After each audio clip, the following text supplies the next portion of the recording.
the U.S. This is live coverage on C-SPAN 2. We've touched on a lot of the issues that we'll be discussing this afternoon previously at the conference, but this afternoon we're going to really bore down on these issues that raise some of the most significant civil liberties concerns as well as national security concerns. I promise you, as you look at this impressive array of folks on the panel, that we are not going to have a series of remarks. We're going to have a discussion, a roundtable discussion, that will initially be a discussion among the participants here at the table, but then I really hope will become a discussion with everyone in this room. So I urge you to be active listeners during the discussion up here so that you can be active participants in the discussion as we finish. I'm going to introduce all of the panelists in no special order before we begin. I'll start with Britt Snyder, who has an incredibly impressive and long career of public service for the federal government in the area of national security.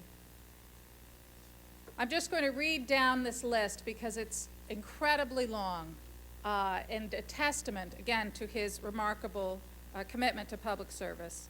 He's been Inspector General at the CIA, Special Counsel to the Director of Central Intelligence, Visiting Mellon Scholar in American History at Cambridge in England, Senior Fellow for the Center for the Study of Intelligence out at CIA, Staff Director for the Commission on the Roles and Capabilities of the U.S. Intelligence Community, also known as the Aspen-Brown Commission, General Counsel to the Senate Select Committee on Intelligence, Minority Counsel for the Senate Select Committee on Intelligence, Assistant Deputy Undersecretary of Defense for Policy for Counterintelligence and Security, Chief Counsel Subcommittee on Government Information Government Operations Committee in the House of Representatives, a partner in private practice, counsel to the Church Committee, and counsel to the Subcommittee on Constitutional Rights, the Committee of the Judiciary of the United States Senate, which was chaired by Sam Ervin.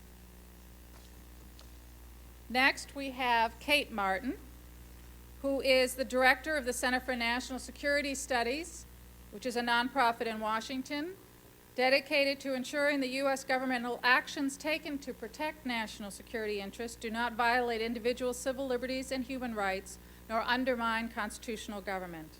The center also works with other countries to ensure accountability of their intelligence services. She's also General Counsel of the National Security Archive and has taught strategic intelligence and public policy at Georgetown University. She frequently testifies on the Hill. She has published quite a bit and has often been a speaker for the Standing Committee on Law and National Security, for which we are grateful.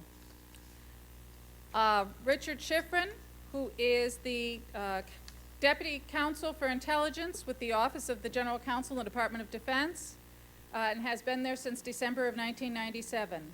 He was Deputy Assistant Attorney General with the Office of Legal Counsel in the Department of Justice from 1993 to 97. He's a graduate of Princeton University and the University of Miami Law School and served for 3 years as a state prosecutor in Connecticut and 11 years as a state prosecutor in Miami, Florida, and a longtime friend and member of the Standing Committee on Law and National Security. Spike Bowman is currently the Deputy General Counsel on National Security Law for the Federal Bureau of Investigation. He is also a frequent lecturer on national security law and law enforcement topics. Spike Bowman was commissioned as a naval line officer in 1969 and converted to intelligence, and 5 years later was selected for the first class of the fully funded law education program. He also served at the National Security Agency, where he litigated national security cases and restructured that agency's Freedom of Information and Privacy Act programs. As a naval legal officer, he specialized in national security law and was, from 87 to 88, Force Judge Advocate for the Naval Logistics Command, and another longtime friend and member of the Standing Committee. And finally, Stuart Baker, who is the former General Counsel for the National Security Agency, is now in private practice, a frequent lecturer and media spokesperson on national security issues, and also an important advisor to not only to private sector clients, but also to the government on important issues such as encryption, and also a longtime friend and member of the committee. So I think with that, we'll get started.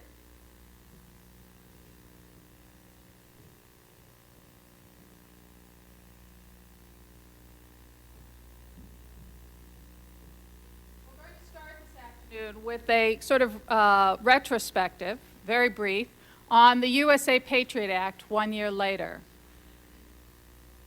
And I'm going to start with you, Spike, wondering whether the new authorities that were authorized in the USA Patriot Act really did have an impact on enhancing our capability to detect terrorists in the United States, and in what ways? Well, I think the Patriot Act, first of all, I think as everybody knows, is an act that that addressed a whole lot of statutes that were already out there and made sort of fine-tune the margins of the statutes. There were a number of things in the Patriot Act which I think makes it much more sensible in our investigations. And I'm not going to say easier. I think sensible is probably a better word. For example, some of the things that came out of that were things that were already possible to be used by criminal investigators, a roving wiretap, for example, but not by intelligence investigators. So the Act brought sort of parity between the two types of investigations. It allowed us to do a number of other things. It permitted national security letters, which, for those of you who aren't familiar with them, are sort of like an administrative subpoena. It allowed us to issue a national security letter if it's relevant to a case, which is the same type of standard you have on the criminal side, what we did not have on the intelligence side. Previously, we had to be able to demonstrate that the target was, and not that we had to demonstrate the target is, and not is or may be. Target is an agent of a foreign power, which can be a very difficult standard to meet. But I think the real thing, the crux of the Patriot Act, taken all together, is that what it did is it recognized that information is the key to prevention of terrorism. And what it basically does is it says, use the information that's available. Get out there and collect the information from all the lawful sources that you have available to you. Use the authorities that we can give you to collect information and pull it together so that you can put all of the relevant eyes on target, so that you can bring the experience of different investigators, different persons in different disciplines together, not only from the FBI, for example, but also from the Immigration and Naturalization Service, from Customs, from the Department of Justice, from prosecutors, and let them bring their experience to see what the information means to them. So in that sense, I think it was kind of a sea change in the way of looking at how we use information in the United States, and it's been, I think, a very great help to us. Kate Martin, I know that you have juggled your schedule around today to be with us, and that despite your best efforts, you're going to have to leave early, which we're sorry about, but we're pleased that you could be here for part of this. And I want to ask you particularly, and on all of these, folks, please weigh in, whether on the flip side, the concerns about infringements of civil liberties that opponents of the USA Patriot Act, many of the USA Patriot Act provisions, worried about upon its passage, whether those have materialized, or we've seen indications of those over the past year. We don't know, and there's no way we can know right now, because the process of collecting the information that Spike Bowman just described is, of course, conducted in secret. I think we have no idea how many individuals have had their medical records, for example, or their other financial records collected by the FBI in the course of a national security investigation. We're not likely to know that kind of information for a long time, I think. When we may begin to have some sense of how the new FISA authority is used is when the individuals are prosecuted or deported who have been subject to FISA surveillance, and at that point they will presumably be notified that they were subject to FISA surveillance. And I think our concerns have always been that those individuals are never given an adequate opportunity for any adversarial judicial review of the surveillance that was conducted under the FISA. And how many people that will affect, we don't yet know. May I add one point to that? I think we all have a right to be concerned that the government does not abuse the authorities that it gets. FISA, Freedom of Information Act, Privacy Act, Executive Order 12333, they all came along at a point in time when we were concerned about how the government used its authorities. And among the things that they set up are not just the structures of those documents, but oversight of each of the activities. The President's Intelligence Oversight Board, each agency has its own oversight mechanisms. The one thing that, I say that the Patriot Act gave us a great deal more, an ability to work smarter with investigations, but it did not eliminate any of those oversight mechanisms. All of them are still in existence. I think there's one thing. Some of them. It weakened some of them. So, for example, the requirements for getting business records were weakened, and no countervailing strengthening of oversight was written in. But the boards are still there. I mean, the people that are responsible for the oversight are still in the same place with the same charge. But one of the biggest fights that civil libertarians waged on USA Patriot was their suggestion that the administration was engaged in a shocking abuse of civil liberties by changing the standard for FISA from predominant purpose to a significant purpose, or actually the administration proposed a slightly different standard at the beginning. Now that we've read the Court of Appeals decision, it turns out that what that provision did was create a wall that, in the view of the court, hadn't been created when FISA was first written. So that suggests that, in fact, some of the civil liberties concerns that were expressed in that debate about what a shocking abuse and deviation from the original intent this was, were just, well, made up. Stupid. Where you were talking to me, so it was stupid. So I think that the decision raises a really serious question that hasn't been adequately addressed in either the court opinion or in most of the press accounts about what it means if you have prosecutors using the FISA authorities to carry out investigations that are aimed at either prosecuting people or perhaps at deporting them. And that the basic understanding at the beginning of FISA was that the FISA authorities were to be used to gather information for policymakers who were charged with making decisions that required foreign intelligence. They were not to be used to bring the force of the government against an individual. It was, of course, always recognized that information gathered through FISA might well end up as evidence in a prosecution against an individual. And we are now seeing the beginning of a system, I think, that's basically transforming what have always been the criminal rules for investigating people engaged in crime, which is all terrorists are, into something much more secret. And it's not that the court warrants are issued in secrecy, because I always tell the press what John Bellinger said, which is that that's not the problem. The problem is that after someone's been charged by the government, they don't get to see the affidavit under the FISA, and sometimes they don't even get to see the FISA take. And that, I believe, is a violation of due process. Kate, that's a pretty story, and we've been telling it for a long time. But the Court of Appeals went back through the FISA legislative history and said they intended this to be used in prosecutions of spies as well as for gathering intelligence information. The wall that we created in the 80s and 90s is not what was intended in the 70s. Well, with the understanding of the Justice Department for 20 years that that was what FISA intended, but I guess the Justice Department might have been wrong. Fred, did you want to add something?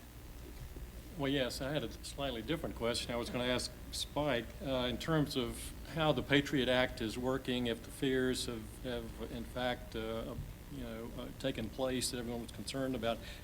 To what extent has there been external oversight by the Congress or anyone else of the Patriot Act and the implementation thereof? Well, I think in part the answer is the same as with Kate's. It's a little bit early to tell, but sitting out in the audience are people who do have a responsibility for oversight, and there are some who are not here that have a responsibility. I get questions fairly regularly about how things are working, whether or not they're doing as intended. I wouldn't say that the oversight is, and it's certainly not overbearing, and it's not, I wouldn't say intense either, but I think everybody is concerned that we understand what the Patriot Act was intended to do. And so people are looking at it constantly, and it's, people from Congress are looking at it.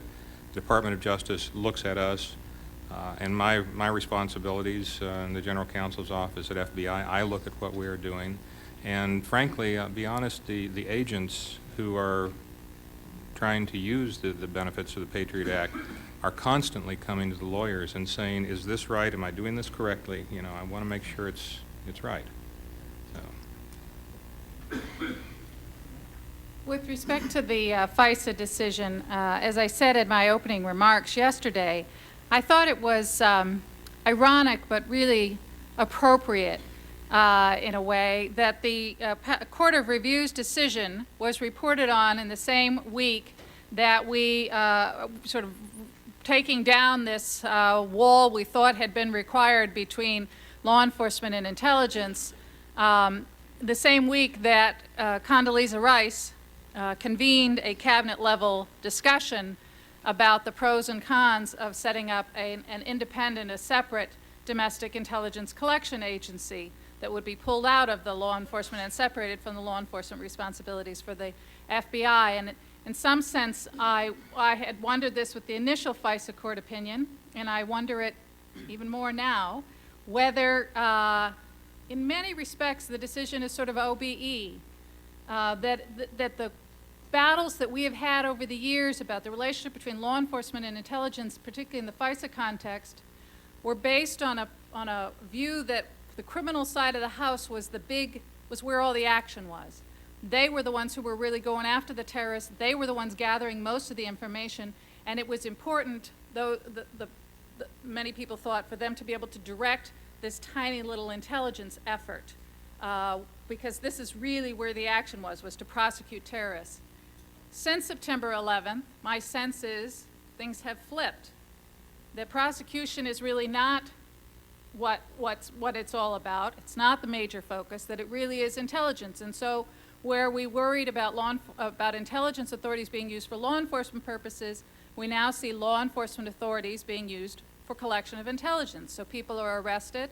They're not read their Miranda rights because there's no intention to prosecute them. The intention is to collect intelligence.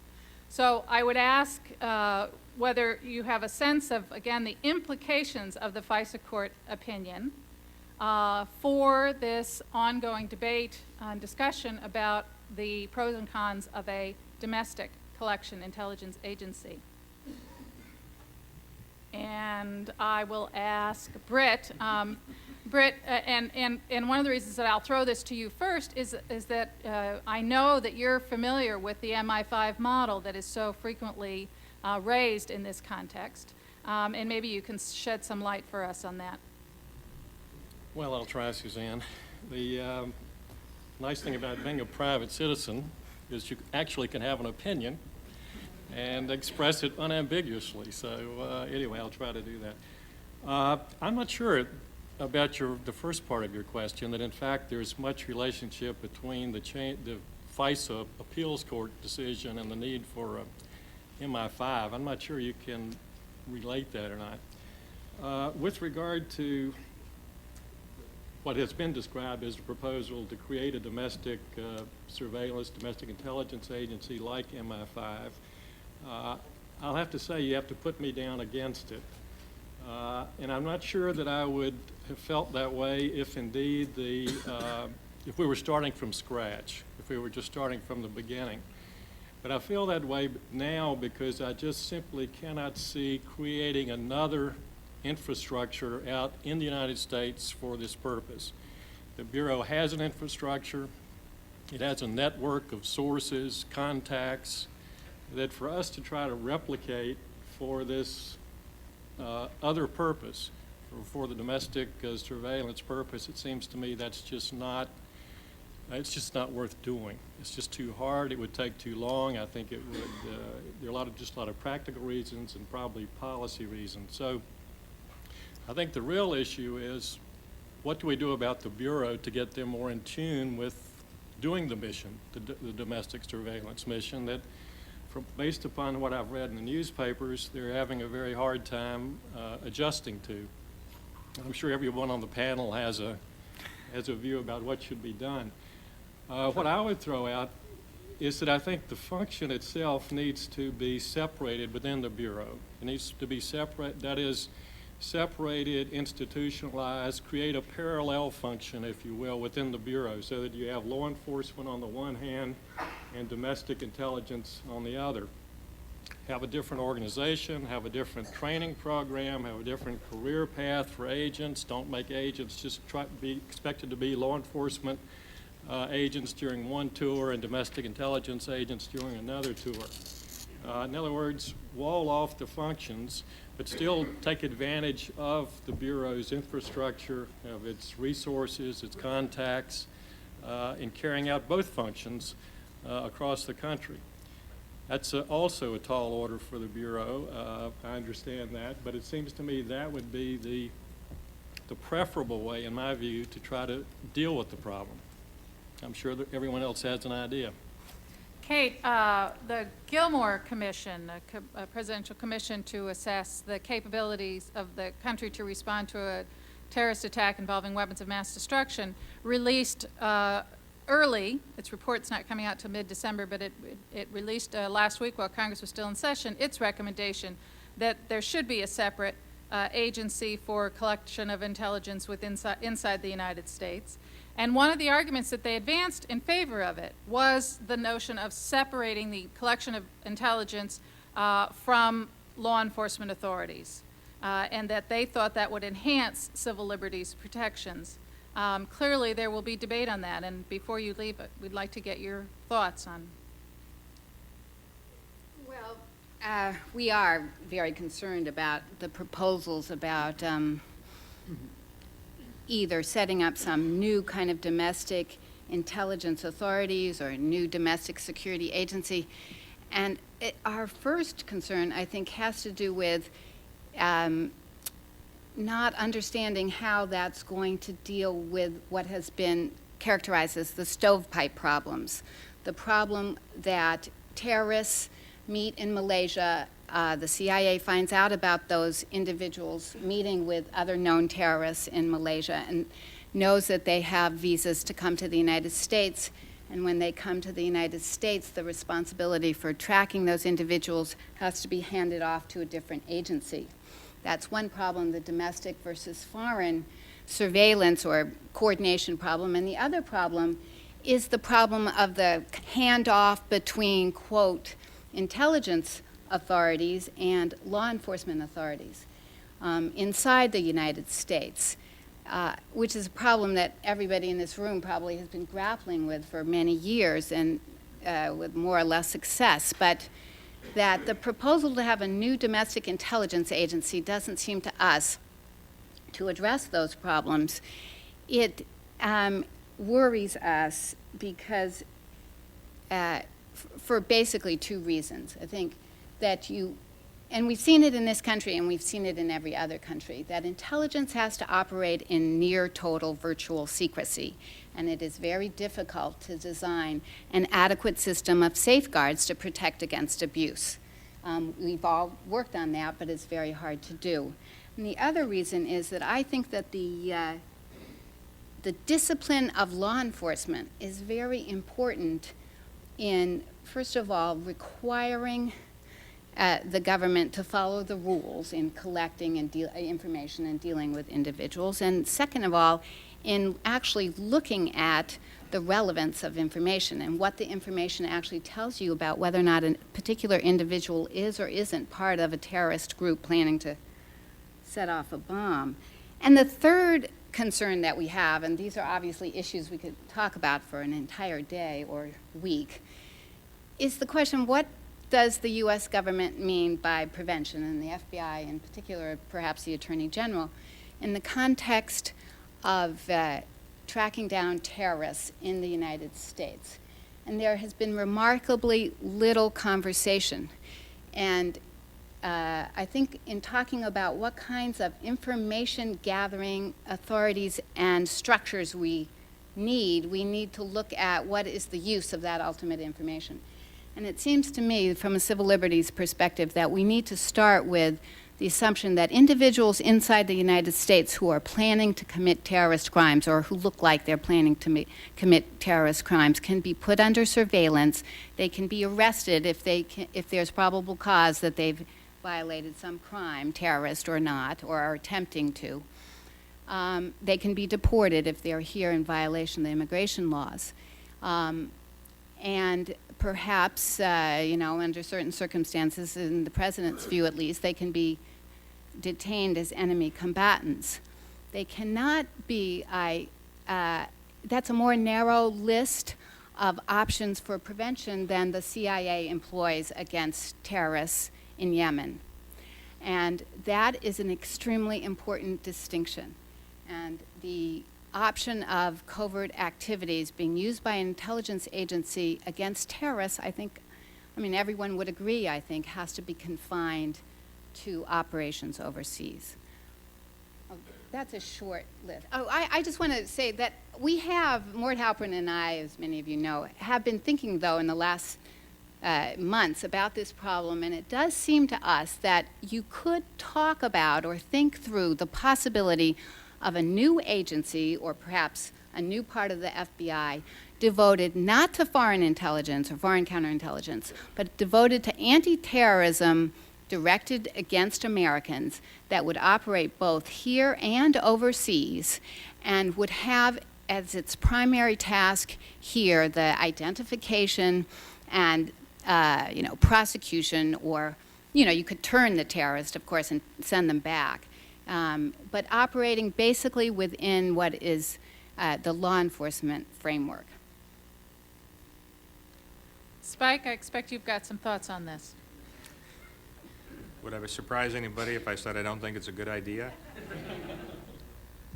I think Kate makes some very, very good points there. There are a couple of other points that I would make just to sort of embellish that. One general premise that I see cropping up time and time again is that the FBI is always about prosecution, never about prevention. And I've been at the FBI for 7 years, and every one of the counterterrorism agents that I've worked with would take great exception to that, because they always say that they've always been all about prevention. Well, what about prevention? I mean, how do you prevent somebody from taking terrorism to the American public? The simple fact is you have to be able to use all of the tools that are available to you, and that doesn't mean prosecuting somebody for conspiracy to commit terrorism. It certainly doesn't mean prosecuting somebody for an act of terrorism.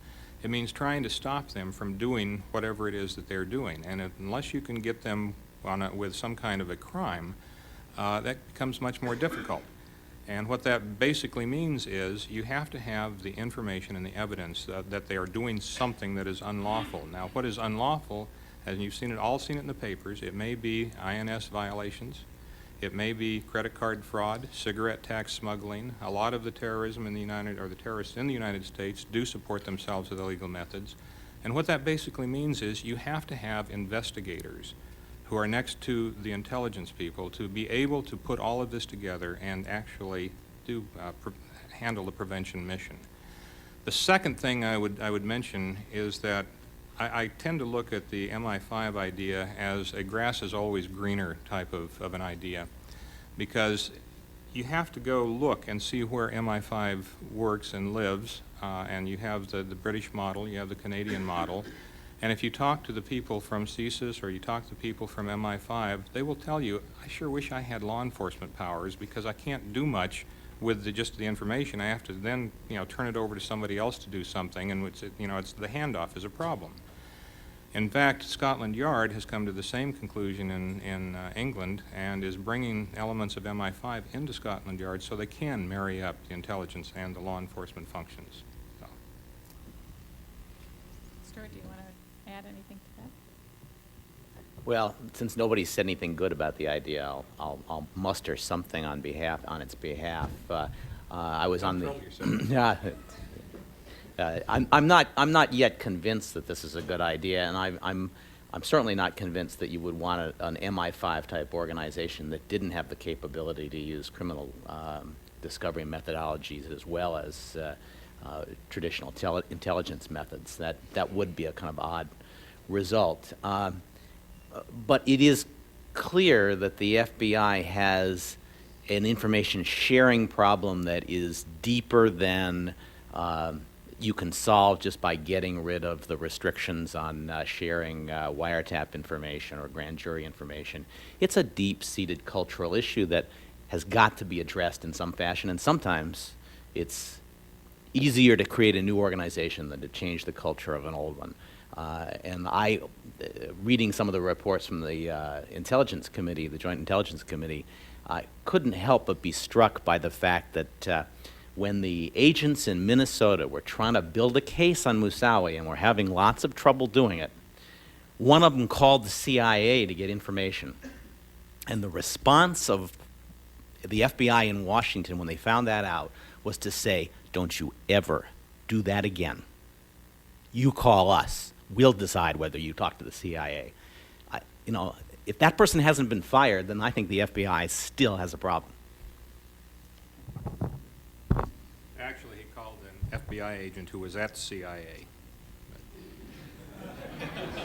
And then he was, But even worse. and he was told not to do it again. No, Right. he was told to go through headquarters so they know what was going on. We all know that means don't do it again. Well, that does move us from collection, I think, to analysis. And the joint intelligence hearings, we heard an awful lot about the need to connect the dots.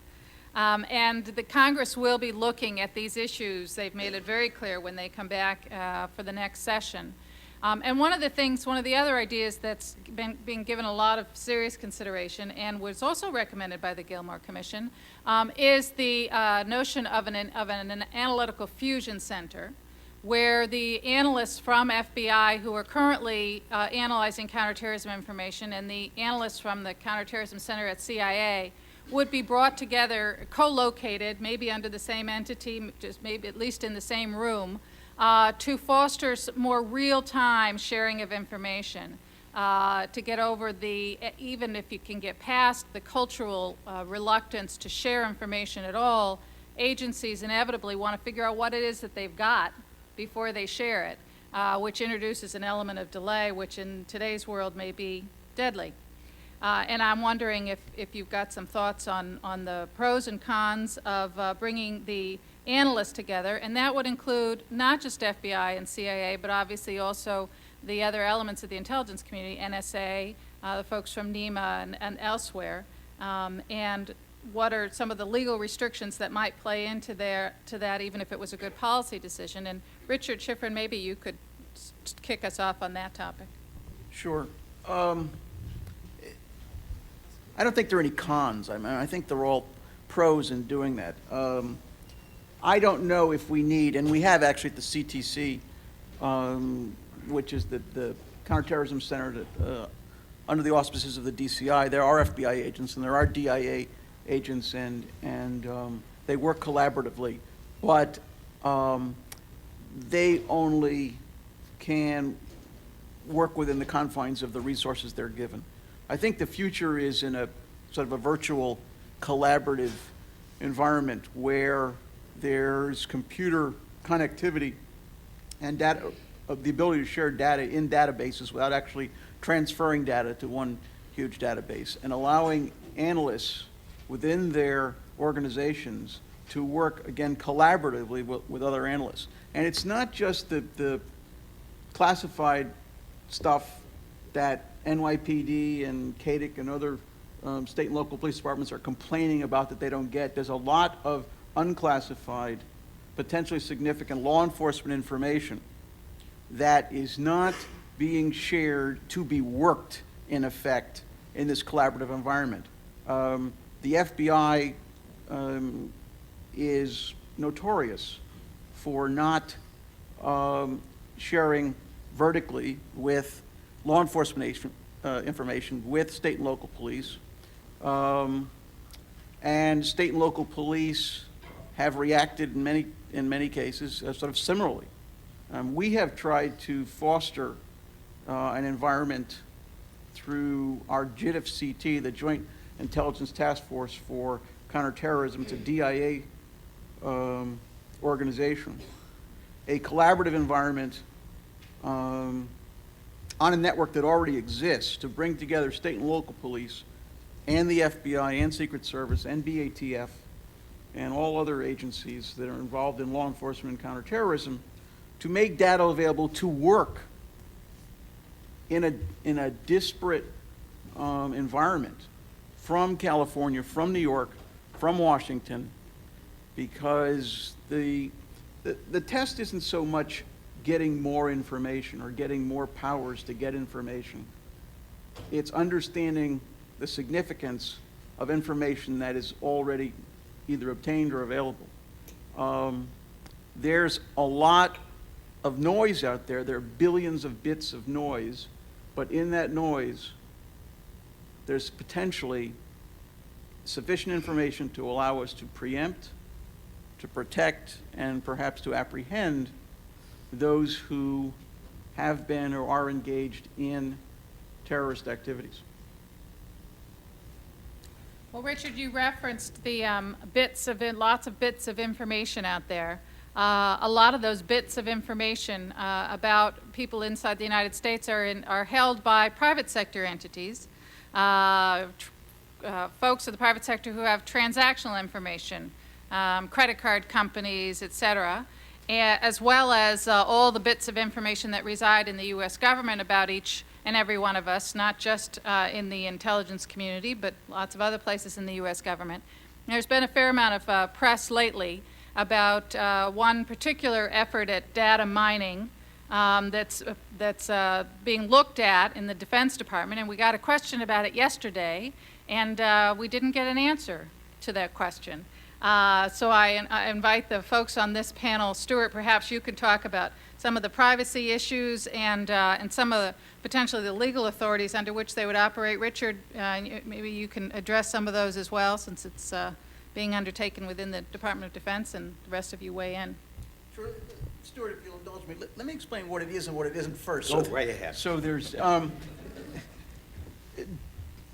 the articles have described a project that's currently being undertaken by DARPA. DARPA is the Defense Advanced Research something agency. It invented the internet. Its predecessor invented the internet. Research and Projects Agency. Research and projects. Thank you, Bridge. They build stuff. If you notice, when you go on the internet, it doesn't say, owned by ARPA or owned by DARPA. They handed it off. They design it, and they hand it off to somebody else. And what their mission is to remove the technological objection to policymakers and operators' sort of hypotheses. Very often, especially in sort of the work I do, when someone, a policymaker, an operator says, we'd like to pursue this, the frequent refrain is, sorry, we don't have a widget that will do that. Nice idea, we can't do it. And what DARPA does every day is try to remove that impediment. We've got the widget. Now, the question is, do you want to use it, and how do you want to use it? Who's going to use it? Under what circumstances will it be used?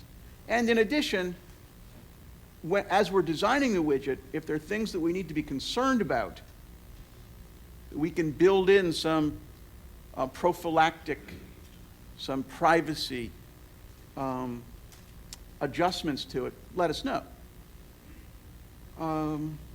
So right now, DARPA is not collecting gigabytes of information on you and me when we engage in transactions.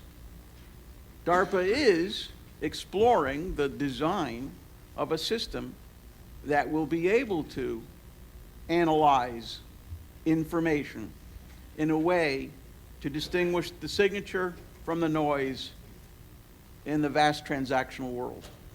And it's ultimately going to be up to people at the policy level to say, now how do we want to use this capability? We do have the capability. A fair amount of the data is unremarkable insofar as it's not protected sort of any other way. Financial data is protected under RIFPA. Educational data is protected under the Buckley Amendment. But there's a lot of data out there, transactional data, that's just not protected. And again, ultimately, people have to make judgments about how much of the, I don't know what the term is, practical obscurity, was that the term the court used years ago?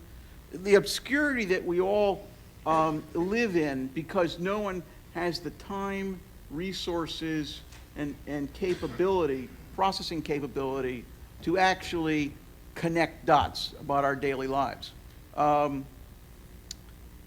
We now find with the internet and with computing power that that's becoming easier and easier. The question is, do we want the government to be engaged in some measure of that activity? We can, if we say we want the government to be engaged in, again, some measure of it, we can build in some further protections. We can anonymize the data until a certain threshold has been met, for example, so that all you have is it's an encrypted identifier on data. It's not correlatable to an individual until someone has authorized it to be uncovered, in effect. I mean, that's just an example. My last point is, let me reassure you, the people who are investing time and resources into this project are very, very sensitive to the privacy implications that are created by this potential. But the hard answers have not yet been provided.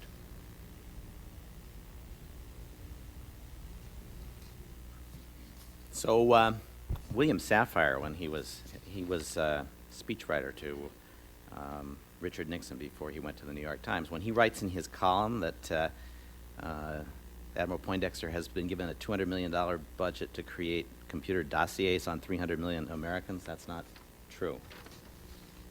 The 300 million is exaggerated. 200 million. 300 million Americans is true. Yeah, it's 20 million high, isn't it? How about the statement that in the next few weeks, every purchase you make, every magazine you buy, every prescription you fill will go into a giant virtual centralized grand database? That's false. As I said, DARPA doesn't do that. DARPA builds a widget and turns it over to NSA to say,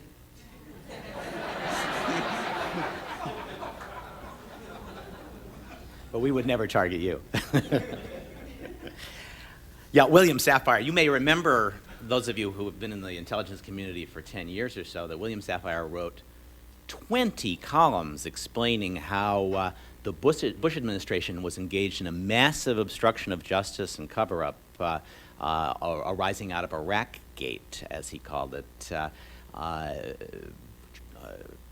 hiding transactions with Iraq.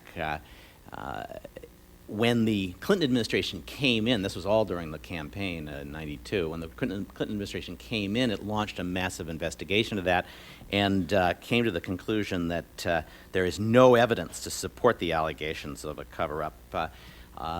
This is a William Safire, who promoted this story particularly heavily, has accused every attorney general except perhaps the present one of being engaged in a cover-up of some massive wrongdoing that would invade the privacy of Americans. He's not a neutral observer of these issues. In fact, his column probably should come with a motto, 30 years of maintaining the standards of veracity and integrity I learned at the Nixon White House. But that said, there is an issue here.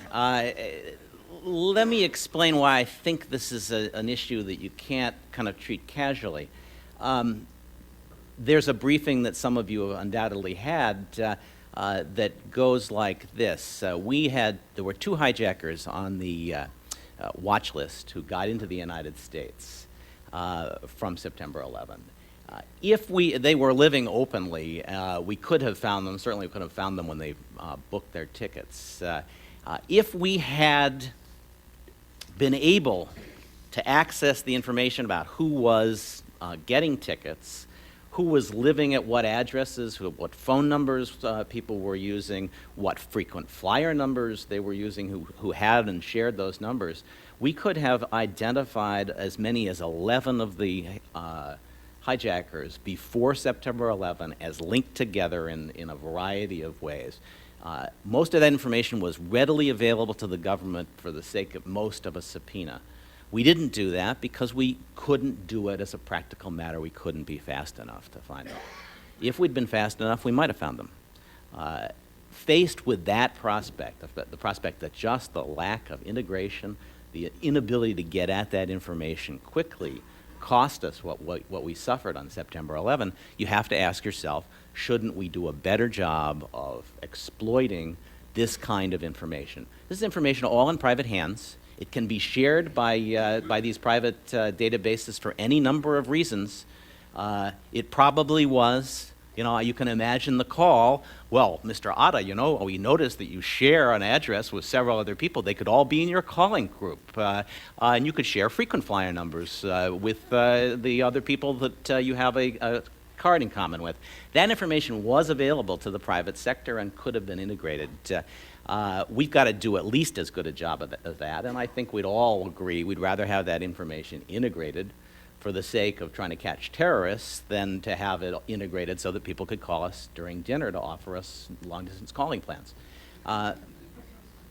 So that's clearly the problem. There are any number of folks who are looking at the solution.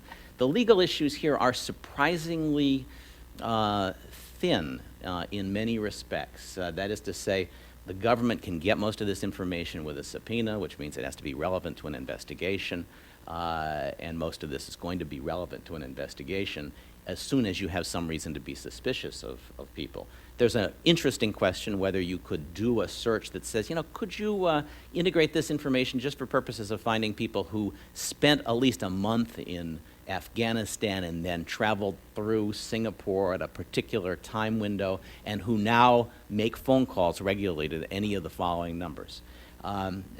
Clearly, people who fit that pattern are appropriate subjects of investigation, and I think you probably could justify a subpoena looking for that information without knowing the names of the people whom you're looking for. There are Privacy Act issues here in terms of what can be done with the data, what notice has to be given to people. Most of those problems, I think, are overcomable.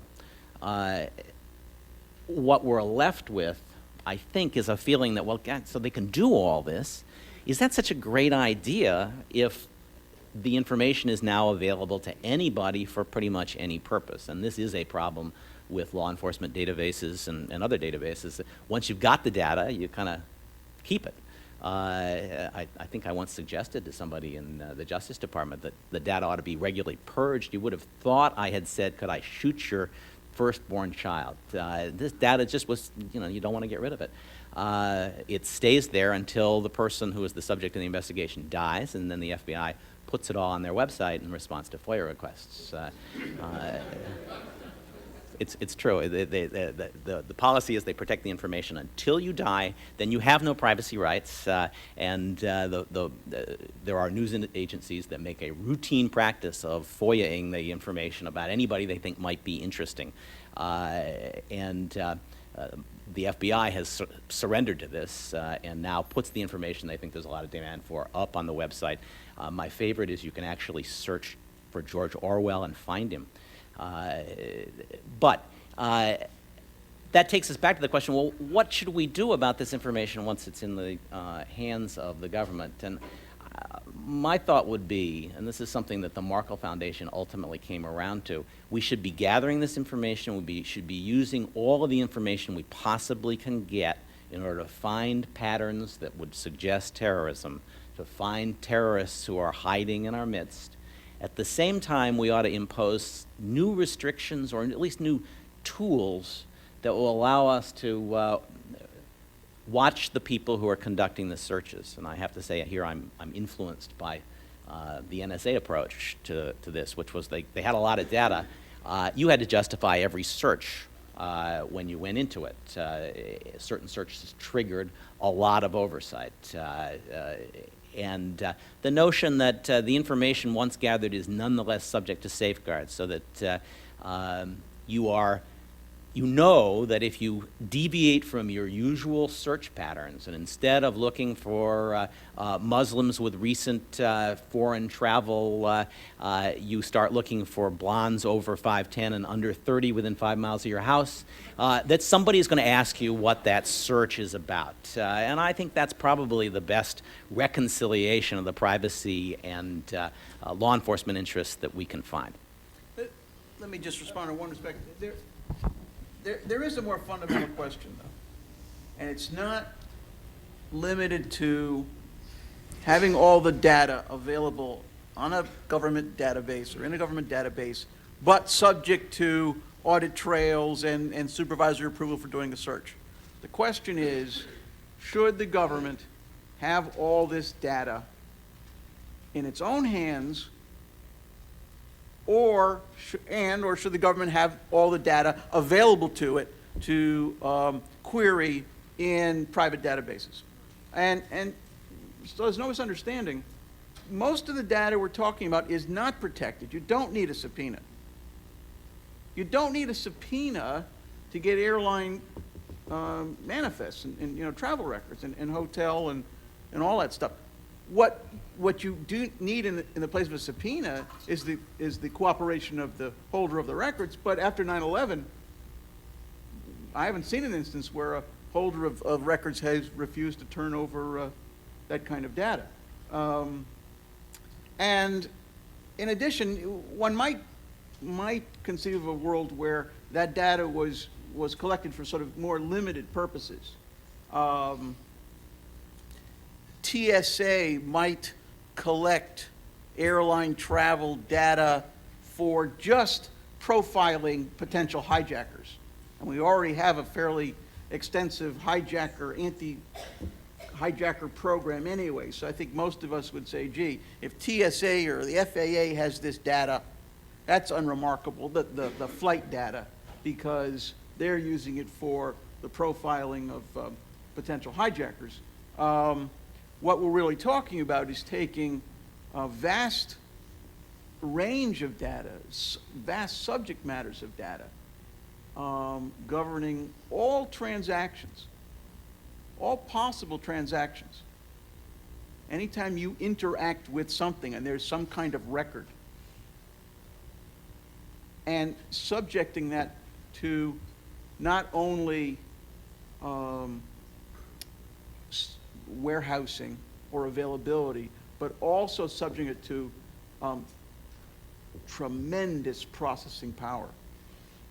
And that's the key. When we've explored issues about doing open source research on the internet, we've thought about the implications of the internet and search engines and accomplishing things that were always theoretically possible, but practically impossible, because no one could invest the time or effort in acquiring and assembling that data. We didn't worry about it as Americans because it just couldn't be done. And now, now Google tells you this search took 2.47 seconds to do what would have taken 1,000, 10,000, 100,000 man-hours before. And there's just a lot more data available. So much of what we do now is, so much of the transactional occurrences are recorded someplace, somehow. So there are to the extent I'm maybe playing a little devil's advocate here. I just want people to be aware. But I also want to reassure you that we are sensitive to this and we're trying to be smart on how we approach the problem. I have one or two comments. First of all, I agree with Stuart that, the best way to track terrorists, the best way to identify them is through looking at transactional information. That's the way the intelligence community, law enforcement communities do it today. And it seems to me that does hold the greatest promise for doing what needs to be done. That having been said, I think the comments that Richard made about just what this means, particularly in terms of looking at what goes on within the United States, are just mind-boggling. The computer power that it would take to do this is just astounding, I think. But beyond that, I think there are questions of just how we should go about this. Who should be in charge of this? Who should be the ones to do it? Where should all this information be stored or available in the U.S. government? No one's mentioned the Department of Homeland Security yet, but, my conception, at least, of that new department would be the place where, in fact, all of this, if we could agree on how it should come together, would come together. But that is still a long way off. It seems to me that there needs to be a discussion at the national level as to how we want to go about this, perhaps under congressional auspices. I don't know quite how it ought to be organized, but, it's not quite as simple as just getting everything from everyone and having it available to the government to do what it needs to do. I think there'll be a lot of concerns in the private sector about lawsuits, violating people's privacy. You could create an awful lot of problems by taking just sort of a blunderbuss approach. It just seems to me you ought to take go through it more systematically, what it is we need, how it ought to be available, what the restrictions on its use ought to be, and sort of do it more logically than just sort of a blunderbuss approach. So that would just be my comment on it.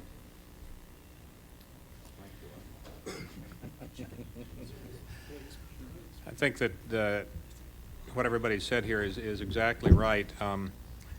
The interesting thing, I think, is that technology is rapidly outstripping the laws that we wrote a couple of decades ago.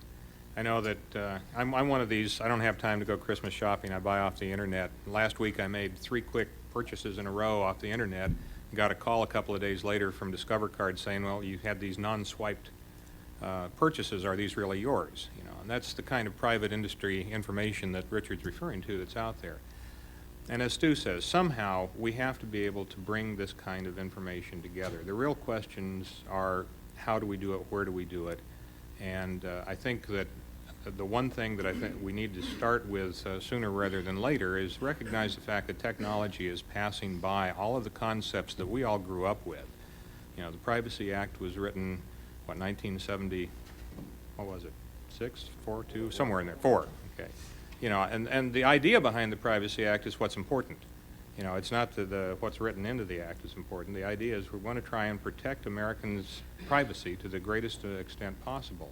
And I think the question really is, how are we going to do that into the future when we need to do things that were not envisioned 2.5 decades ago?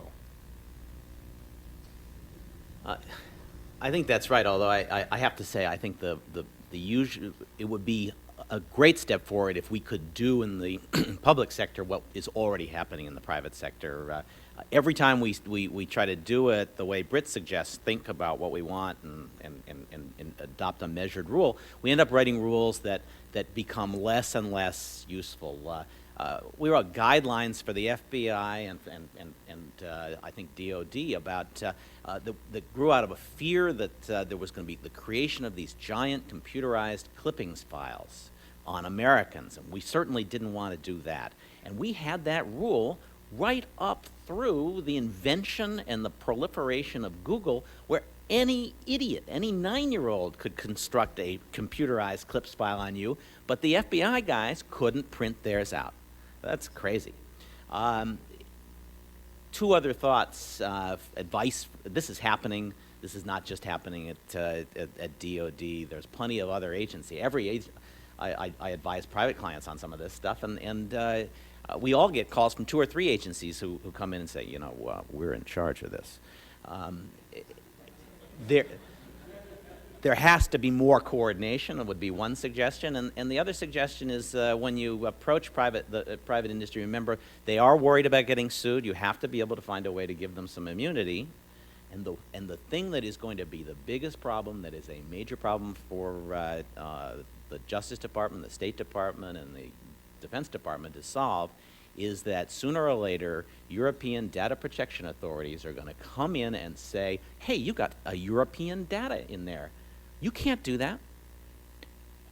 There is supposed to be a provision in the data protection rules for national security and law enforcement, and their agencies are going to be able to get this information. But I think we will be very lucky if we don't find ourselves in a situation in which the Europeans say, oh yeah, that exception, that's only for our guys, not for your guys, because you don't belong to the European Convention on Human Rights, and you have the death penalty and all of that stuff that we hear. I think they will then turn around and put the squeeze on every American multinational not to cooperate in this venture. It's going to be a very rough time when that happens, and if we can head it off, it'd be a great idea. Well, it certainly seems to me that there's a world of difference between having the names of a couple of suspected terrorists and you want to try to find them in the United States and you use the data to do that, versus you have a database on 200 million Americans and you create a profile that you run them through, and now you think you have a list of suspected terrorists based on somebody's profile. It was last February that I first read about the airline industry's efforts to compile this kind of database and do this sort of data mining, and the profile that they were looking at included such things as, do you frequent restaurants that terrorists like to eat at? And I thought, oh, I'm in big trouble. You know, that Lebanese restaurant's going to get me in big trouble. So I do think it's important what you plan to do with the information. But we talked earlier, too, about, and Kate talked about, the stovepipes and the handoff between foreign and domestic, which for years we've had panels, probably going back to the very first annual conference, where we have talked about this problem and the lines getting blurrier and blurrier, and they have never been more blurry, especially with the FISA Court of Review's decision. But it raises lots of issues and implications, not the least of which is to look at our foreign intelligence collection and analysis restrictions, and the bright line that we've always tried to draw between non-U.S. persons and U.S. persons. And I'm wondering whether there's some thoughts on this panel about ways that we maybe ought to think about looking at some of those distinctions, both in terms of, Stuart, you referenced NSA and the requirements before you can search through the data that NSA collects. I know there are very strict guidelines with respect to U.S. person information, whether there are ways that is a significant problem and we might get around it. And Richard, if you could maybe address some of the issues that have been raised about the use of national technical means inside the United States. We sort of saw a glimpse of that possibility with the DoD assistance with the sniper attack, but the idea that we might use this capability in the sky to target U.S. persons. Either of you can. Well, let me take your second question first, I guess.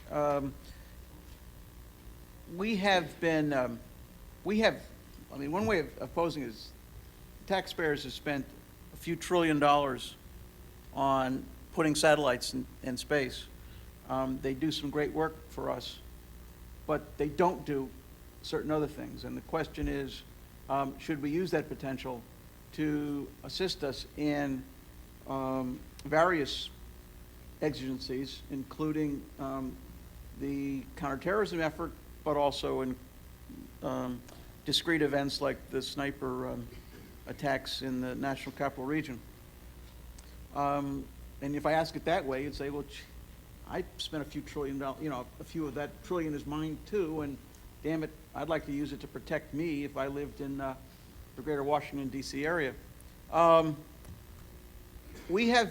lawyers who have been thinking about using overhead imagery, that's what we're talking about with National Technical Means, have been aware of the possible Fourth Amendment implications to using the extraordinary capabilities we've put into space. Certainly since the Dow Chemical case, I guess in the 70s, and more recently we're forced to do so hard work with the Supreme Court decision, I guess, about 2.5 years ago in the Kylo case, which involved a thermal imager used by law enforcement to detect anomalous heat generated by someone with a home hydroponic marijuana growing plant. And thermal imaging is another form of infrared. I mean, infrared detects heat signatures. That's a standard capability we have in all different of our facilities, aircraft, ground sensors. But it can have the potential to reveal a fair amount of information. I suppose one could say, let's use this stuff, but let's make sure we stay clear of any possible potential Fourth Amendment concerns. Because we want to be not only sort of smart and not expose information gathered to Fourth Amendment scrutiny and potentially lose it, but we don't want to go close to the edge on this stuff because of its capability and its intrusiveness. I mean, it's sort of a policy or moral issue. For example, a court might hold that if you were in a forest, a national forest, for example, and camping out there, that you had no expectation of privacy. And assume, for the sake of argument, we could read your lips from 125 miles in space, that we might not do that anyway, even if ultimately a court would hold no expectation of privacy. You were in a national forest, you weren't within your home. Kylo was in the home, and the court paid a special deference to that, maybe the significant factor in the case. But again, I think we would be sensitive to using these capabilities in ways that might be defensible under the Fourth Amendment, but just not appropriate. This is sort of, life imitates art or strives to avoid imitating art. Enemy of the State, the movie, comes up in just about every discussion. I mean, seriously, if you've ever heard, General Hayden has this kind of speech about NSA that he gives, and Enemy of the State came out, I think, the month that he took office at NSA, and that's a big part of his general NSA speech. So I'm a little bit torn here. I wanted, when the sniper incident was going on, or incidents were going on, and about, I don't know, the third or fourth day, I was called in to kind of an all-hands meeting because the Deputy Secretary of Defense had said, we've got to do something to help law enforcement. And the task was to just put everything on the table. Everything. Communications suites, I mean, you name it. And then people would say, well, no, we can't use that. We're actually using that in Iraq, or we couldn't ever use this in the United States, or this won't work, or something. But certainly, among the things, one of the first, I think I said, national technical means. Let's at least have as an option. I don't know what it'll do. It did not help catch those two guys. Trust me on that one. But I don't know what the next incident might be. It may not be snipers. It may be, I don't know what it'll be. And, you know, should we be prepared to at least have a framework and an approach to using some of the extraordinary capabilities that we have bought and exist out there? And the answer seems to be yes. I mean, we should at least have some approach to this, and there may be good reasons not to use them. But at least with respect to imagery, we appreciate that at some point the courts and society are going to say, no, that goes too far. There's nothing left. Hopefully there will be something left to protect as private in this country. Yeah, I've always thought the technical means discussion really did depend on kind of figuring out whether there was anything it would be useful for in the U.S., and I think that's still up in the air. In terms of changes in the legal rules, I certainly hope that we've gotten rid of the rule that said you could come to the United States, earn a green card preaching hate in a mosque, and then go home and never be subject to NSA oversight again, because you'd be a U.S. person. The broader problem, I think, is that we wrote a bunch of rules for our intercept capabilities that was built on the assumption of the 1970s, which is a circuit-switched world. The only thing you knew for sure about those communications is where they started and where they ended. And you could build rules around communications that started and ended in the United States and be reasonably sure that you could apply those and that that would provide an appropriate level of protection. We started with our capabilities then and wrote rules that were consistent with our capabilities and maybe gnawed on the edges of them or put some constraints on some of them, but essentially left most of the intelligence gathering activities that were really high yield untouched. In a world where there's much more data about communications, you'd think it would be easier, and in many respects it is, but unfortunately one of the things you can't be sure about with a lot of these computer communications is where they start and where they end. And so rules that say you got to know or you're subject to special restrictions aren't very workable. And so it seems to me that in the long run, we have got to find different ways of approaching the question of how can we protect civil liberties without knowing the endpoints of the communication and without assuming that if you don't know, you have to treat it as a U.S. communication. Stuart, let me press you on this. And I am not an expert on the internet, but we've encountered sort of a range of phenomena with the internet. And some of that sort of plugs in directly to the way FISA is constructed, and maybe some of it doesn't. For example, FISA permits without a court order the acquisition of what's called transiting communications, and the acquisition in the United States. So if you have a communication that is from Bangkok to Paris, and it's transiting the United States, you don't need a FISA court order to capture that communication. We have seen the growth of web-based email in the last couple of years. Hotmail.com is, I guess, the most famous one. Yahoo has one.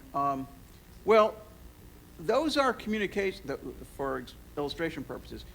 We would have a communication from Bangkok, from someone in Bangkok, to someone in Paris, no question about it. But the way that system works is it goes to the Hotmail server and sits there for a second, for an hour, for a week, or a month. And the question has been, is this a transiting communication? No, in some respects it wasn't what the Congress considered and the courts have considered in terms of what FISA governs. Yet it would seem that there would be no greater privacy interest for that kind of communication than the traditional telephony communication that just happened to be using the fiber optic cable that was laid, that went through the United States. So, I mean, that's what you're talking about. No, I think that's right. Kevin will kill me. Yeah, it seems to me that it's appropriate to view that when you think about the privacy reasons for having a transiting communications exception as transiting communications. Of course, you've got the problem, which I suggested wasn't a problem a few minutes ago, and that is, how do you get Yahoo to give you the communications? You got to give them immunity and protect them from the German Data Protection Authority. No, but if Yahoo does that, Yahoo's out of business, because there are web-based internet service providers that are overseas. So if, I'm going to use the one in France, if I know that Yahoo provides information to the U.S. government. You're right. For C-SPAN, we give up. I had a comment or two here. I agree with both of you all that we need an approach to this. It seems to me the domestic roles of foreign intelligence agencies generally needs to be relooked at in light of what they might contribute to the fight against terrorism that they're not doing today. I was struck, I don't know how many of you all saw General Hayden's testimony before the joint inquiry a few weeks ago. But he made a point to the committee. He says, it's not really very helpful for you guys to tell me I need more linguists in the National Security Agency. Tell me where to draw the line in terms of what I can do domestically to deal with this problem. There was silence on the other side of the dais up there when he made that comment. But I thought it was right on target in terms of the need to, I'm not saying, I don't know where this comes out. I don't know where it would come out. Maybe there's not a whole lot they could do that would be terribly useful. But it does seem to me that there ought to be that kind of a review. Probably Congress itself would have to make it. I'm not sure the executive branch is capable of mounting it on its own.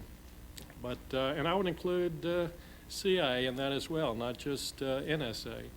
CIA does operate, do a lot of things domestically, as you all probably know, and I saw in the paper about a week or two ago that they were now putting analysts out into the joint terrorism task forces that are being set up around the country. CIA analysts are actually being stationed out there on a permanent basis. That's a big change from what has happened in the past.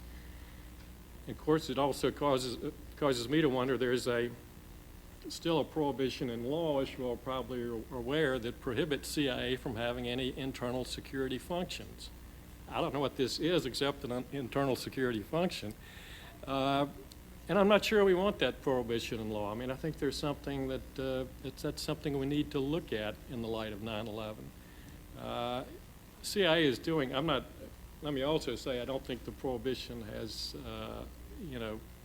deterred CIA from carrying out its mission in terms of recruiting foreign nationals in the United States or interviewing Americans in the U.S. who travel abroad, but there still may be other activities they might do if indeed we all felt it made sense, if the government generally felt it made sense. Again, I don't know what in the end that analysis might show. I just think the analysis ought to be done. Well, at this point, I want to open it up. As I said, I hope you were very active listeners and that you're ready to jump in with your questions. We've covered a lot of topics: law enforcement authorities, domestic intelligence collection, foreign intelligence collection, and the relationship between all three of those and the degree to which the lines should be bright or blurry or eliminated altogether.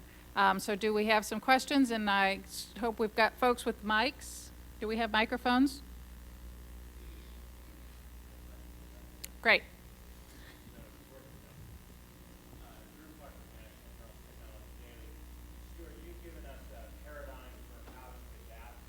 World to basically let law enforcement and surveillance agencies have everything or mostly everything, and just check them how they do their searches. But I'd be interested in whether any of the others have paradigms, particularly in light of the fact that we're rapidly moving away from two that have been in place. The Privacy Act, of course, would limit the reuse of information. the fundamental principle behind the Privacy Act is that there's this fair information behind information collected for one purpose not being reused for another purpose. Does that old assumption from the '74 Act need to go? And the investigative guidelines, of course, erode the change in investigative guidelines erode the second principle at work here, namely that when I give records to a business, I don't expect them to turn them over to a government or to have them be made available to the government. So I guess those are just two things I call to your attention to say what kinds of rules can take the place of these that we're rapidly moving away from.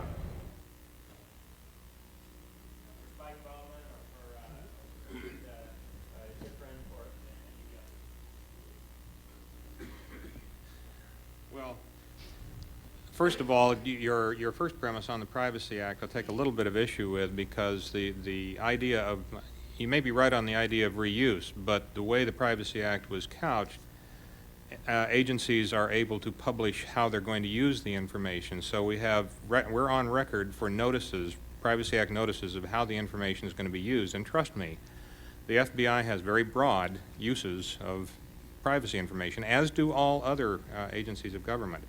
I think the more fundamental question is how do we go about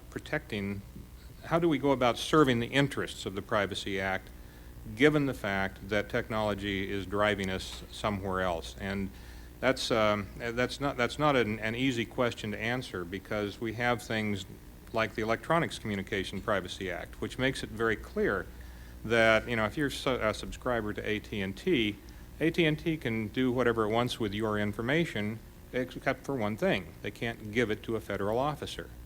And that's sort of the fundamental conundrum that we have to face. We are now at a point in time when I think everybody has made the point that if we are going to be able to protect the society that we live in, we have to be able to collate the information, analyze it, and make sense out of it.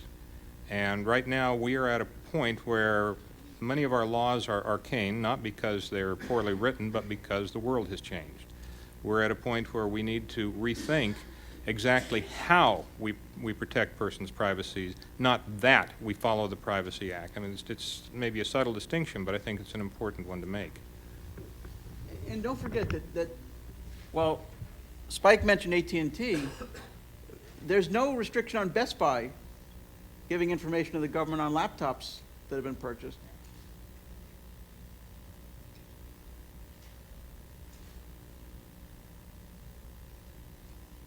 Do we have any other questions? Yeah. My name is Jeff Nagel, student at the Duke Law School. My question is sort of a follow-up question, which is, assuming that the government does seek to protect, you know, privacy of consumers and individuals, I wonder how, I guess, what strategies do you envision being in place to assure the public that the government is doing that? Because if you're doing it in secret and people don't know about it and retain sort of a paranoia about, you know, the government knows everything, that doesn't seem to serve those ends. So I wonder what strategies you have in mind for that. I actually don't think that we need to revamp the strategies so much. When, after Britt's church committee finished,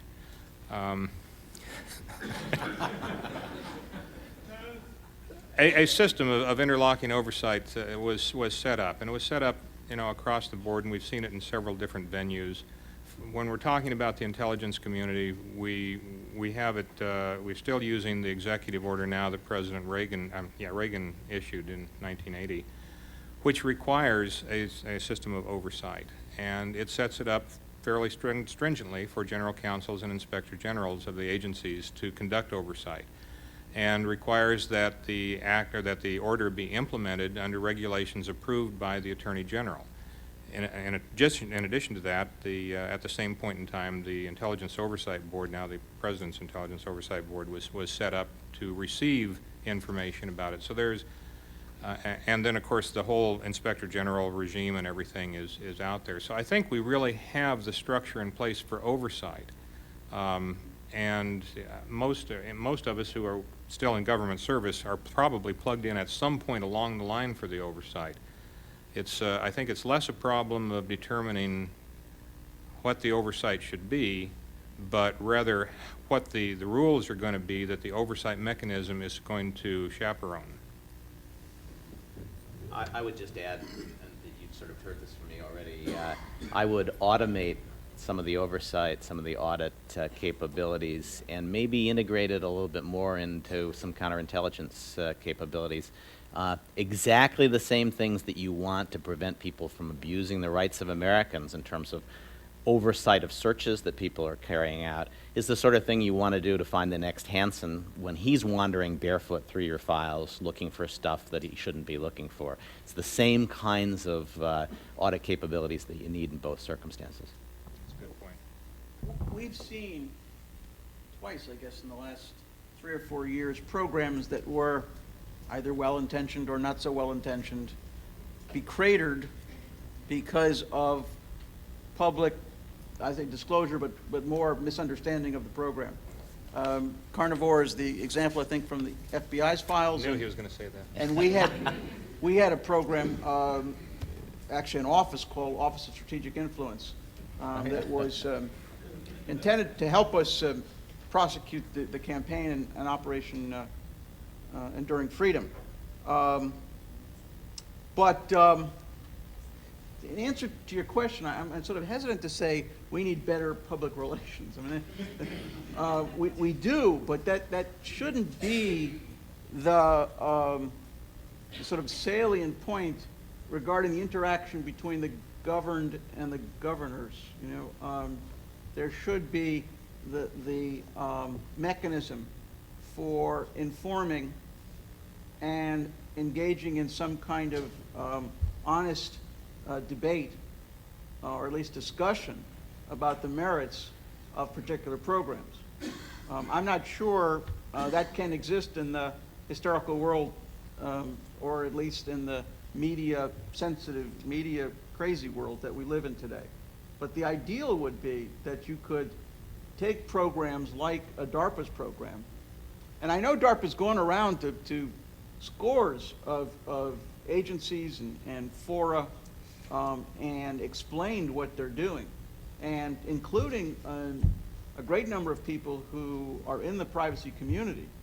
And the vast majority of them have been quite receptive to what's being done. There have been some skeptics and some naysayers, but the vast majority are comfortable with, if they don't applaud the effort.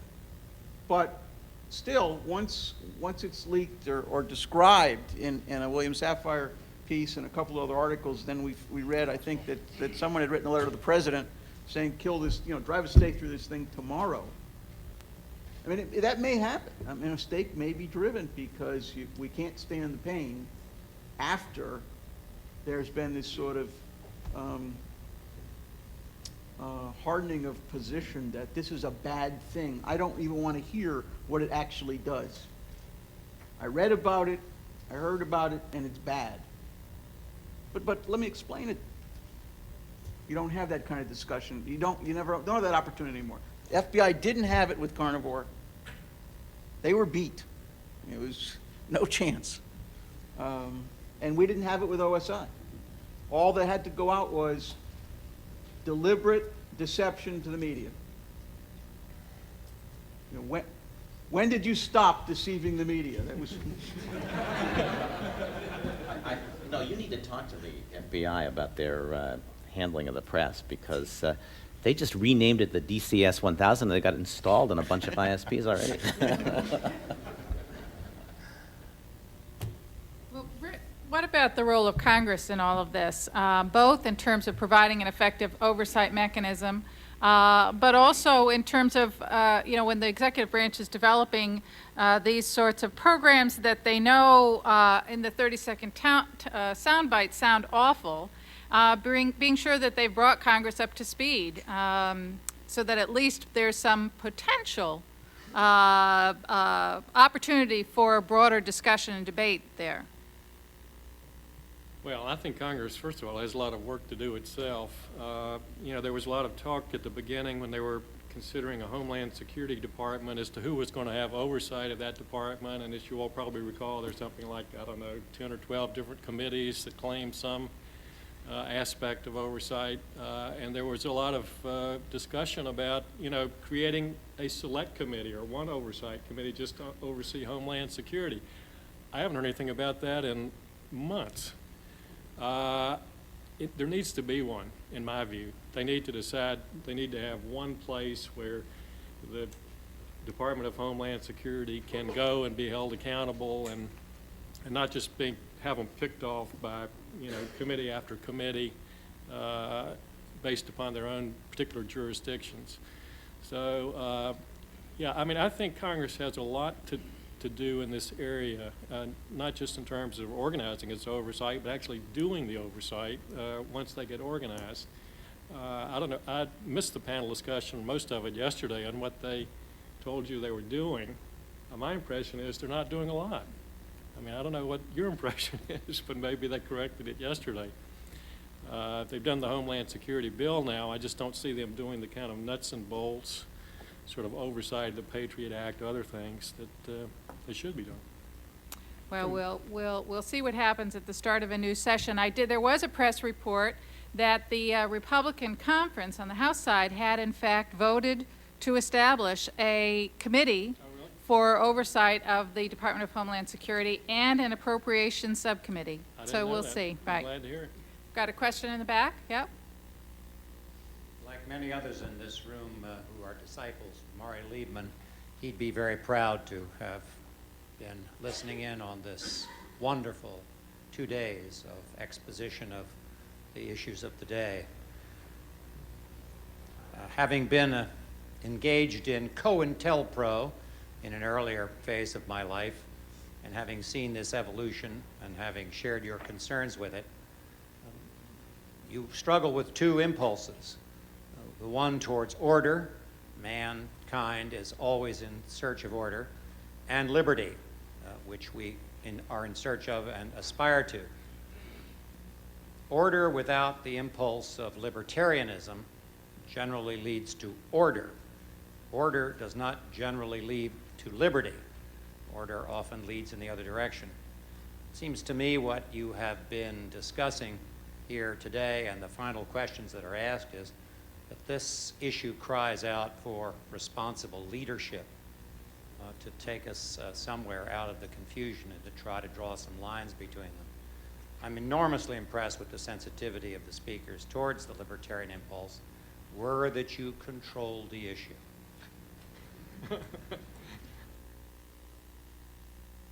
Just a response. I don't know how one would convey this, but sometimes one's persuaded by what's not done, I guess. And much of that is inside baseball. But I certainly get some reassurance from things that are not done. Even if you looked at the first drafts of the Patriot Act that proposed some much more draconian provisions, and what ended up was a fairly modest piece of legislation. But even in the process and kind of the discussions, at least from the Department of Defense and some interagency discussions, the crazy ideas were not seriously proposed. Just people are by and large, people in this government are by and large responsible and sensitive to these issues.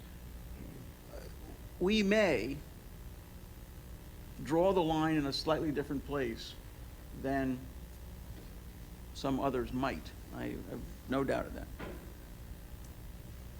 You have a question? Think of Bob Kastenmeyer's retirement dinner. He was chairman for many years of the House Judiciary Committee on Courts. The epitaph was, he kept more bad ideas from becoming law than anybody we knew.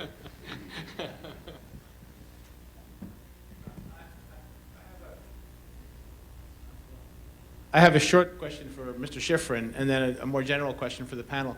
Mr. Schifrin, when this whole sniper thing came up, there was some stuff in the press about posse comitatus and whether it applied, and I wonder if that came up at all. That is the issue of military's role in domestic law enforcement. The question for the panel in general is, I wonder if we go home tonight and find out that tomorrow morning the Sears Tower is hit by a plane and 3,000 people die, is that going to change your feelings about the balance between security and liberty? Is this whole discussion then out the window? Because there's been also a lot of people who say that if there's another terrorist attack, then all bets are off.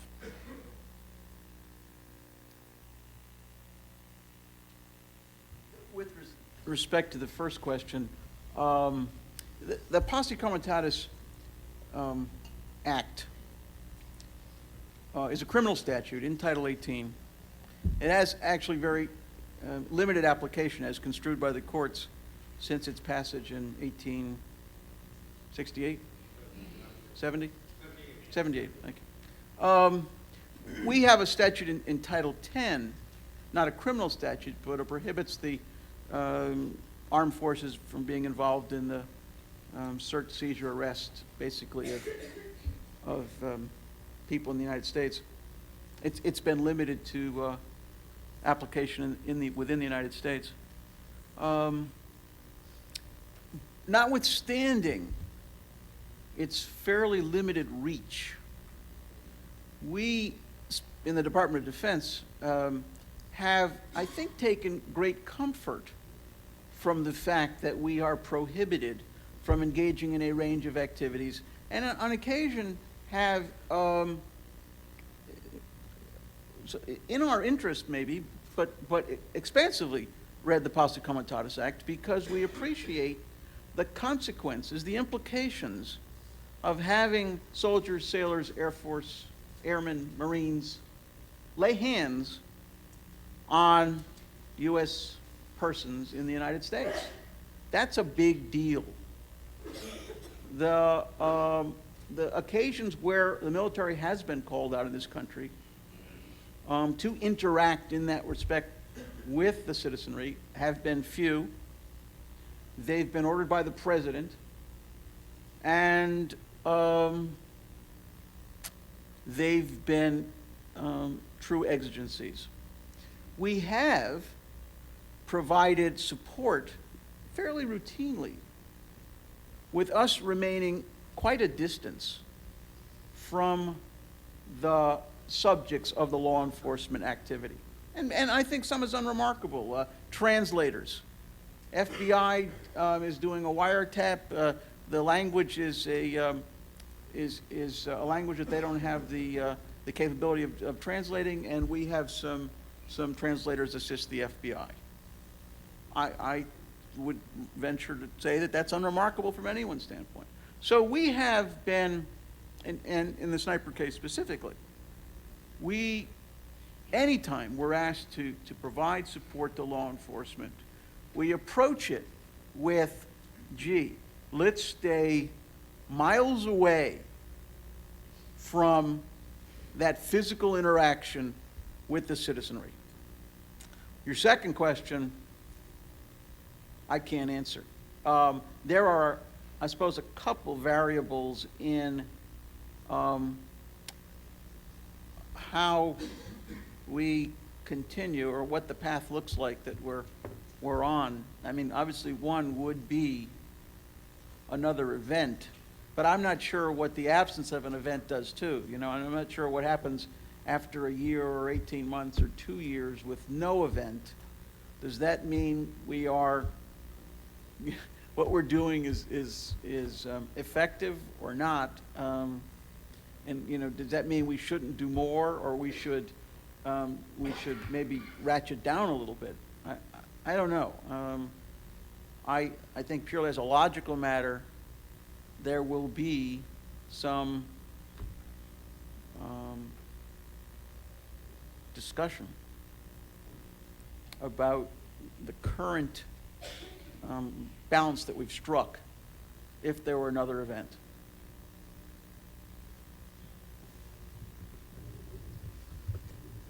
Well, like Richard, I'm not sure exactly what would happen after another event either, but I think you can take some guidance from what happened after 9/11. right after 9/11, nobody knew if there were more attacks coming. And there were all sorts of businesses, airlines, hotels, rental car companies, people who came to us and said, look, if we might have something that's useful to you. Here are records, help yourself, see what you can find. Now, most of these companies are ones who in another circumstance would say, we go to them and say, we'd like to know about the records on somebody, and they'd say, well, fine, but give me a piece of paper, you know, compel me to do it so I'm protected. That didn't happen right after 9/11 for the most part. We got a lot of gratuitous help from companies. The farther we got from 9/11, the more we went back to the normal process. We had one instance at several months' distance, many months' distance from 9/11, in which an electronic communication provider came to us and said, hey, I've got something that I think is of interest to you. I want to give it to you. They came to us with paper in hand. We had to say, hold on, wait a minute. You can't give that to us yet. Let me give you a piece of paper, and then you can give it to us. So, you know, I think things tend to get a little bit, you know, more fluid in an emergency, but it tends to even out. And I think that's the way we want it. Is, you know, I've been in government service now for 35 years. One thing that I have learned through the years is that the American public will tolerate a great deal of intrusiveness so long as they can see that there are rules for what the action that's being conducted and that they're being followed. And then FBI, we have Attorney General guidelines that tell our agents how to conduct an investigation, at what point you can go to more intrusive techniques and under what authority and for how long. And that's the sort of thing that I think the American public has confidence in when they see that the government conducts its activities according to a set of rules. And for that reason, I don't think we want to really get away from the rules any more than is necessary to protect lives.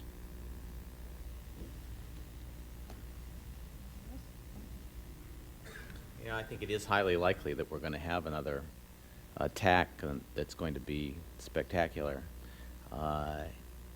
And I'm not convinced we have done enough. Increasingly, as somebody who was doing an investigation into the response to September 11 said, increasingly it looks inside the government as though September 11 was just another bad day at the office. We have not maintained the kinds of cooperation among the agencies that we need to do, and we haven't, we've let it become a question of, well, who's up? You know, CIA's up, FBI is down, DHS is new, instead of maintaining the kind of effort that we need to make sure we don't have another attack. And I think the public has been just as bad about that. When William Safire thinks he can write another column that goes back to his 25-year career of demonizing intelligence gathering, it means that he doesn't think that the government is protecting him. It's just another foil for his columns, and I think you can see that attitude increasingly in the public as well.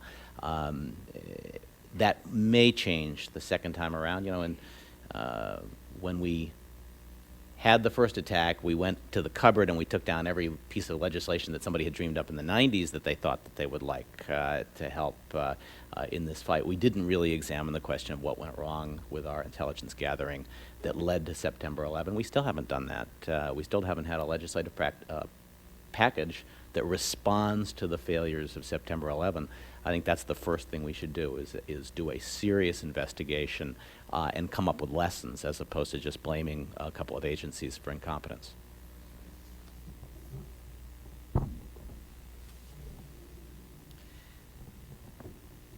Well, I want to thank you for an outstanding panel. I want to pick up in closing on the remark from the Maury Liebman devotee about the importance of that it really comes down to needing good leadership, and Stuart's comment about, you know, the responsibility of the government. Ultimately, we are responsible for our leaders. And one of the worries that people have about the prospect of another attack is that the people will overreact and will be willing to give so much authority to the government, and the government shouldn't take all the authority that people want to give, and that somehow people can't be trusted. My sense is we're not preparing people adequately for the threat of bioterrorism. that looms large as we approach an impending attack on Iraq, in part because we're afraid people will panic, people will overreact, that they cannot be trusted. But in fact, and I'm going to quote, because I went to the University of Virginia for 7 years, and we've been quoting from Thomas Jefferson a good bit in this conference, I'm going to close with a quote from Thomas Jefferson, which he said, "I know of no safe depository of the ultimate powers of the society but the people themselves.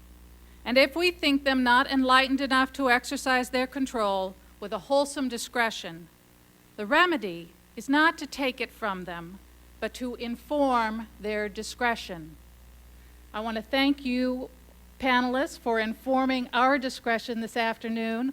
Also for those of you who participated in the discussion with your questions and comments, you also helped to inform the discussion and the debate. And all of us have been informed over the last 2 days, and now it is our responsibility to carry on this informed discussion and debate and take it back to our relative communities that we interact with on a daily basis and inform the public discussion and debate as we go forward to meet these very real challenges to our liberty and to our national security. And I thank you all for attending.